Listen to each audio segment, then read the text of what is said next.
Hello students, welcome to my channel. So our today's topic is torque on a dipole in uniform electric field. So basically हमें करना क्या है, एक uniform electric field के अंदर एक डाइपोल को रखना है और उसके ऊपर फोर्स को एक तरीके से अंडरस्टैंड करना है कि किस तरीके से फोर्स उसके ऊपर वर्क करेगा और कौन सा फोर्स वर्क करेगा। और टॉर्क्यू एक नए तरीके का फोर्स आप लोग इसमें पढ़ने वाले हो कि एक्चुअल में टॉर्क्यू होता क्या है। और वैसे तो आप 11th क्लास में इसको पढ़ चुके हो, लेकिन देखने वाले हो कि डाइपोल के ऊपर टॉर्क्यू कैसे वर्क करेगा और कौन सी कंडीशन में वर्क करेगा। तो उसके लिए सबसे पहले हम लोग एक यूनिफॉर्म इलेक्ट्रिक फील्ड बना देते हैं। तो मान ये इलेक्ट्रिक फील्ड लाइंस मैं बना रही हूँ और क्योंकि ये यूनिफॉर्मली जा रही हैं, सब एक दूसरे के पैरेलल है, यानी कि सब जगह इलेक्ट्रिक फील्ड जो है वो सेम है यहाँ पर और उसकी डायरेक्शन भी सब जगह सेम है। तो इस तरीके से हम लोग यूनिफॉर्म इलेक्ट्रिक फील्ड को शो करते हैं। अब देखिए इसके अंदर हमें एक डाइपोल रखना है। तो डाइपोल को सबसे पहले तो ये बात कि डाइपोल हमें यहाँ पर इलेक्ट्रिक फील्ड की डायरेक्शन में कभी भी नहीं रखना है, क्योंकि अगर इलेक्ट्रिक फील्ड की डायरेक्शन में आप अगर डाइपोल रख देते हो तो यहाँ पर टॉर्क्यू वर्क ही नहीं करेगा। तो उसके लिए सबसे पहले हम कंडीशन यही रखेंगे कि इसको कुछ एंगल पर रखना है हमें।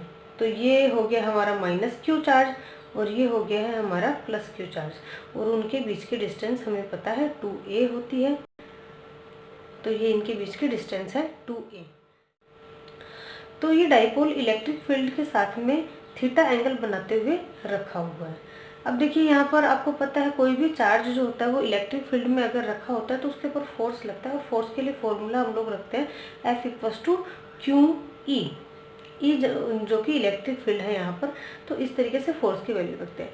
अब क्योंकि पॉजिटिव अगर चार्ज होता है तब तो +q, अगर चार्ज है तो +QE हो जाएगा फोर्स की वैल्यू। यानी कि अगर पॉजिटिव के लिए बात करें तो इलेक्ट्रिक फील्ड की डायरेक्शन में ही फोर्स लगता है, लेकिन अगर फोर्स नेगेटिव पर हम देखें तो -QE वेक्टर, यानी कि फोर्स जो है वो इलेक्ट्रिक फील्ड के ऑपोजिट डायरेक्शन में लगेगा। यानी कि इस -q चार्ज पर इस डायरेक्शन में F=-QE, इस डायरेक्शन में फोर्स लगेगा और +q चार्ज पर इलेक्ट्रिक फील्ड की डायरेक्शन में ही F=+QE वेक्टर इस डायरेक्शन में फोर्स लगेगा यहाँ पर।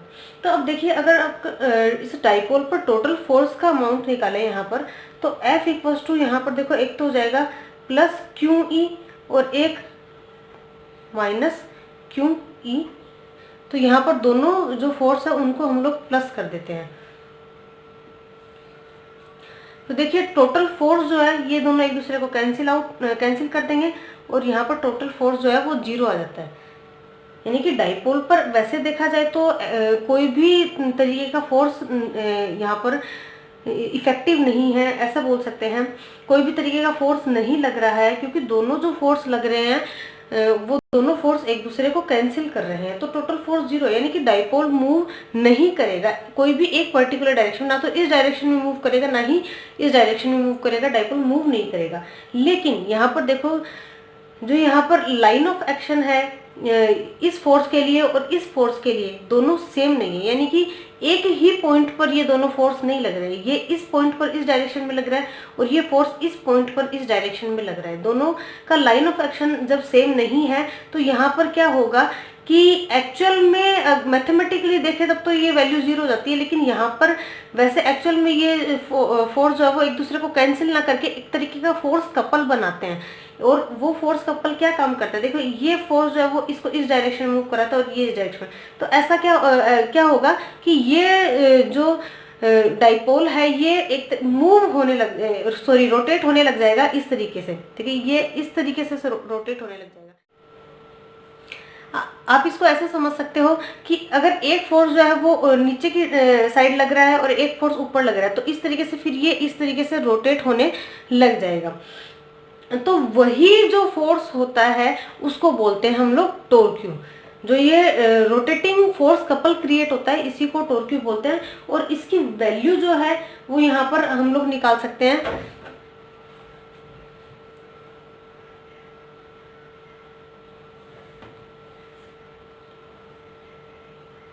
तो देखिए टॉर्क्यू क्या होगा torque Q equals to force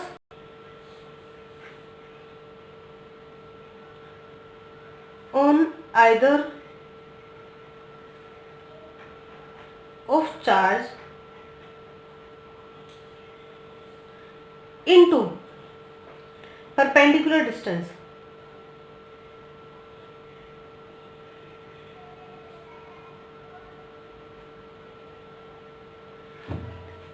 और ये परपेंडिकुलर डिस्टेंस हमें इसलिए इसको इंक्लूड करना ज़रूरी है क्योंकि देखिए यहाँ पर ये लाइन ऑफ एक्शन एक नहीं है, क्योंकि इनके बीच में परपेंडिकुलर डिस्टेंस है, इसलिए वो इसमें इंक्लूड होगी यहाँ पर। तो देखिए यहाँ कोई भी एक चार्ज पर फोर्स, क्योंकि यहाँ पर सिर्फ और सिर्फ हम लोग क्या करेंगे, इसका मैथमेटिकल वैल्यू यानी कि मैग्नीट्यूड लेंगे, डायरेक्शन यहाँ पर इंक्लूड नहीं कर रहे। तो कोई भी एक फोर्स, कोई भी एक चार्ज पर आप फोर्स ले सकते हो, क्योंकि फोर्स की वैल्यू दोनों पर सेम है, सिर्फ उनका डायरेक्शन चेंज है। तो यहाँ पर कोई भी एक चार्ज के ऊपर फोर्स इनटू में परपेंडिकुलर डिस्टेंस। तो देखिए परपेंडिकुलर डिस्टेंस हमें निकालना पड़ेगा। इस लाइन को आगे बढ़ाते हैं और यहाँ पर परपेंडिकुलर डाल देते हैं और ये डिस्टेंस हमें फाइंड आउट करनी है। तो देखिए ये परपेंडिकुलर डिस्टेंस निकालने के लिए ये वैल्यू हमारे पास में 2a है और ये वैल्यू हमें फाइंड आउट करनी है। तो देखिए ये परपेंडिकुलर और हाइपोटेंशियल के बीच रिलेशन होता है साइन थीटा। तो यहाँ से हम लोग साइन थीटा ले लेंगे। Sine theta equals to perpendicular upon hypotenuse. That means perpendicular है, यहाँ पर परपेंडिकुलर डिस्टेंस है, इसको कुछ नाम दे देते हैं ट्राइंगल को। तो यहाँ पर A, ये B और ये C। तो हमें BC वैल्यू निकालनी है। तो यहाँ पर हो जाएगा ये BC अपॉन AC। अब देखिए इसकी वैल्यू रख देते हैं। BC तो हमें फाइंड आउट करना है, तो ये एज इट इज रख लेते हैं। और AC की वैल्यू हम लोग जानते हैं 2a है और ये इक्वल चल रहा है साइन थीटा के। तो यहाँ से BC equals to 2a sine theta, ये वैल्यू आ जाएगी हमारे पास परपेंडिकुलर डिस्टेंस। तो अब देखिए टॉर्क Q के फॉर्मूले में रख देते हैं हम लोग। तो torque Q tau equals to force यानी कि QE into 2a sine theta. अब देखिए यहाँ से Q और 2a को साथ रख सकते हैं जो कि P बनता है। तो यहाँ से Q इंटू 2a और E साइन थीटा सेपरेट रख लिया, ठीक है। तो अब देखिए इसके लिए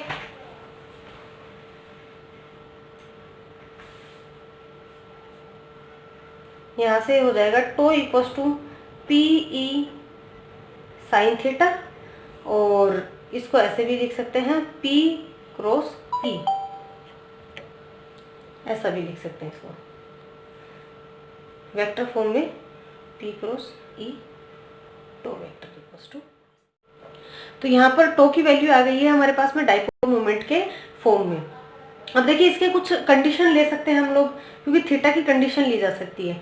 तो केस फर्स्ट केस में हम लोग ले रहे हैं कि थीटा इक्वल्स टू जो है वो 0 डिग्री हो अगर, ठीक है। तो साइन 0 की value, sine theta equals to sine 0 equals to 0, sine 0 की वैल्यू 0 होती है।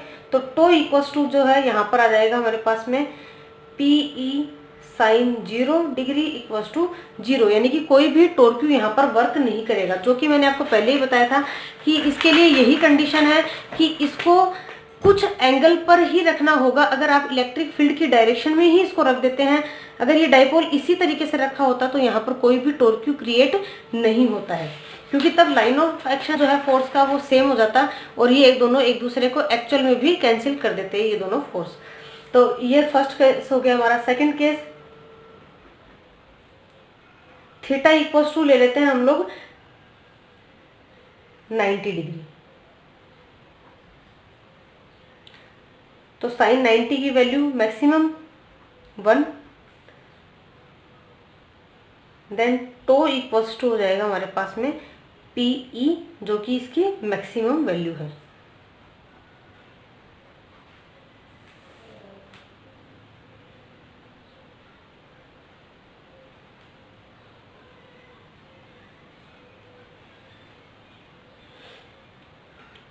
उसके बाद देखिए केस थर्ड,